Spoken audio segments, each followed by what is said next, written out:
તો ગઈકાલે રાત્રે લગભગ 11:30 વાગ્યાના સમયની આસપાસ હું મારા એક ફ્રેન્ડ સાથે ટી ટાઈમ ટેલ્સ પાલ ગૌરવપથ પર આવેલી ચાની રેકડી પર બેઠો હતો અને અચાનક ત્યાં પોલીસ કોઈ ગુંડાઓ પર ત્રાટકતી હોય ને એમ ત્રાટકી.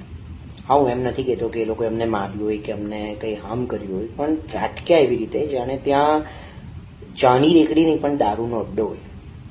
હવે મજાની વાત એ છે કે જ્યાં પોલીસ ત્રાટકીને ત્યાંથી 2 કિલોમીટરના રેડિયસમાં લગભગ 3 કરતાં વધારે દારૂના અડ્ડા છે, પણ એ લોકો ત્યાં ત્રાટકશે નહીં કારણ કે એ લોકોના ગજવા ત્યાંથી જ ભરાય છે. મારા હિસાબે આ જ પોલીસ કોમ્યુનિટી છે કે જે લોકો પેલા હેલ્મેટ માટે પકડે, 500 રૂપિયાનો દંડ માગે અને પછી 100 રૂપિયામાં સેટલમેન્ટ કરી દે, અને અમુક લોકો તો એટલા નીચે ઉતરી જાય કે 50માં એ માંગી જાય. આ એ પોલીસની કોમ્યુનિટી છે. ઉપરથી મેં અમુક વિડીયોમાં જોયું કે એ લોકોએ આખી ઘટનાના વિડીયો ઉતાર્યા, જાણે શું હીરોગીરી કરી હોય. આપણા સુરતીઝ ન્યૂઝ, કેમ છો સુરત જેવા પેજીસે એ લોકોને પાછા પ્રમોટ પણ કર્યા.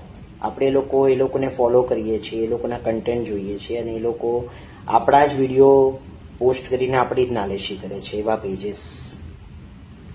પણ ઉઠબેસ કેમ કરાવી છોકરાઓ પાસે? શું ચા પીવા બેસવું એ કંઈ ગુનો છે કે તમે કોલેજના છોકરાઓને ડરાવીને એમને ઉઠબેસ કરાવો છો?